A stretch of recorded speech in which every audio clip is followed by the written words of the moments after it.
The tourism industry of Davao Region posted a strong and encouraging performance in 2025, anchored on improved air connectivity, sustained domestic travel demand, effective promotion, and continued public-private collaboration. For the first 3 quarters of 2025, the region recorded an 11% increase in tourist arrivals compared to the same period in 2024, reflecting renewed traveler confidence and the steady recovery and growth of the tourism sector. Domestic tourism continued to be the main driver of the region's tourism sector in 2025. Filipino travelers sustained demand for leisure travel, meetings, incentives, conferences, and exhibitions, as well as family and group travel. This strong domestic market provided stability to tourism enterprises and destinations across the region, allowing the industry to grow. The steady and steep growth, as you see in the graph, in the previous years, in tourism arrivals can be attributed to a convergence of several factors. Private sector initiatives played a significant role through expanded airline services, improved accommodation facilities, enhanced tourism services, and the development of innovative tour products. These efforts were complemented by government programs and interventions focused on tourism development, enterprise support, and capacity building. In addition, ongoing promotional activities strengthened destination visibility, while the region's stable peace and order situation reinforced Davao's reputation as a safe, reliable, and visitor-friendly destination. International arrivals showed consistent growth throughout 2025, with the highest volume recorded in Q1. This upward trend underscores enhanced air connectivity and the region's rising competitiveness and strengthening appeal in global markets. A key enabler of this positive performance was the continued operation and expansion of international and domestic air routes serving the region. And international flights strengthened Davao's linkages with strategic overseas markets, supporting inbound tourism and reinforcing the region's role as a gateway to Mindanao. At the same time, domestic flights remained the backbone of regional tourism, ensuring accessibility from major Philippine cities and facilitating the steady movement of leisure and business travelers. The expansion of routes, may I mention also the sea routes, in Davao City further enhanced connectivity, encouraged repeat visitation, and opened opportunities to tap emerging markets. Davao Region registered a total of 383 primary accredited tourism enterprises, reflecting steady progress in formalizing the tourism sector and strengthening service quality. A significant share of these are accommodation establishments with 140 accredited lodgings recorded across the region. A total of 58 secondary tourism enterprises were recorded. This highlights the need to expand the accreditation base across key support sectors, particularly in food and beverage, wellness, transport, and sports and recreational services.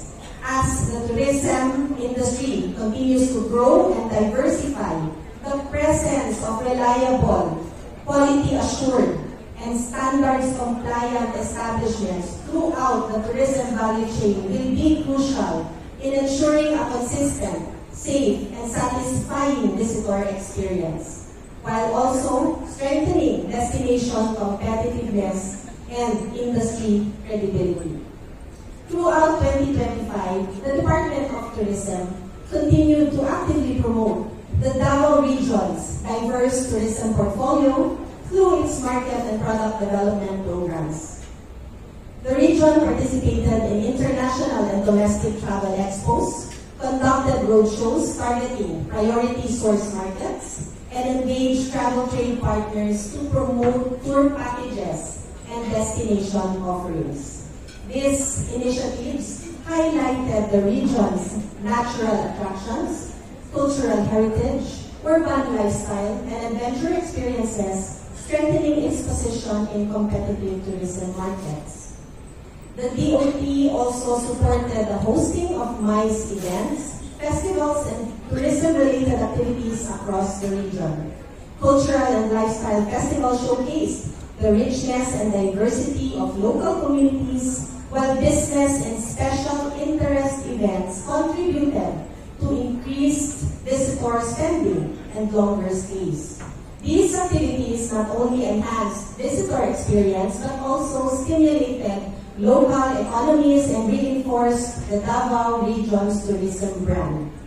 As part of the broader destination marketing efforts for Davao region, participation in various tourism expos, roadshows, and business-to-business engagements led by the DOT-11 played a vital role in strengthening the region's market presence. These platforms served as strategic avenues to promote Davao as a diverse, competitive, and experience-rich destination for both leisure and adventure travel. Through participation in the international and the domestic expos, Davao region was showcased to global and domestic travel trade stakeholders, including tour operators, wholesalers, media, and institutional buyers. B2B or business-to-business meetings facilitated direct engagement between Davao-based tourism stakeholders and potential partners, enabling the development of tour packages, market linkages, and collaborative promotions. Complementing these efforts, roadshows and domestic travel fairs increased destination awareness among local travelers and encouraged inter-regional travel. Collectively, these initiatives enhanced Davao region's visibility, strengthened industry partnerships, and supported sustained tourism growth, while reinforcing the region's positioning as a safe, accessible, and culturally rich destination, supported by strong community participation. Beyond promotions, DOT implemented a range of thematic programs and strategic initiatives aimed at diversifying tourism products and strengthening industry competitiveness. Culinary tourism programs highlighted the region's unique food heritage and local flavors. Halal tourism initiatives promoted inclusivity and market readiness, enabling tourism establishments to cater to Muslim travelers and tap into a growing global market segment. Our lifestyle forum, Pep Talks, in partnership with SM Lanang, served as a platform for engagement, information sharing, and motivation among tourism stakeholders. The Davao Adventure Challenge has entered its second season, marking a significant expansion following a successful inaugural run. Season 1, implemented in 2024, featured 17 adventure sites and established DAC as a dynamic platform for experiential and adventure tourism in the region. Building on this momentum, Season 2 was launched from September 1, 2025, will run for 1 year, expanding the program from 17 to 29 adventure sites across the region. This growth reflects the program's ambition to be bigger, bolder, and more immersive, offering participants a wider range of landscapes, activities, and cultural encounters. And at the heart of the Davao Adventure Challenge is a strong community-centric approach. The initiative is strategically designed to support community-based tourism enterprise, ensuring authentic visitor experiences while generating sustainable livelihood opportunities for local communities. Through this model, the Davao Adventure Challenge continues to promote inclusive, sustainable, and region-wide tourism development. Complementing these initiatives were the training and capacity building programs rolled out to tourism stakeholders throughout the region by equipping tourism enterprises, workers, and communities with the necessary skills and knowledge. These programs ensure that tourism growth is sustainable, inclusive, and competitive. The Department of Tourism 11, in collaboration with its partners, delivered 159 training sessions that benefited a total of 15,025 individuals in 2025. This substantial investment of tourism services in the region, the thematic focus on the Filipino brand of service excellence, regional and community tour guiding, our mental health and psychosocial support, and inclusive programs including halal tourism, child-safe and barrier-free tourism, and sustainability focus modules indicates a deliberate effort to instill not only technical proficiency but also values-based service culture across the sector.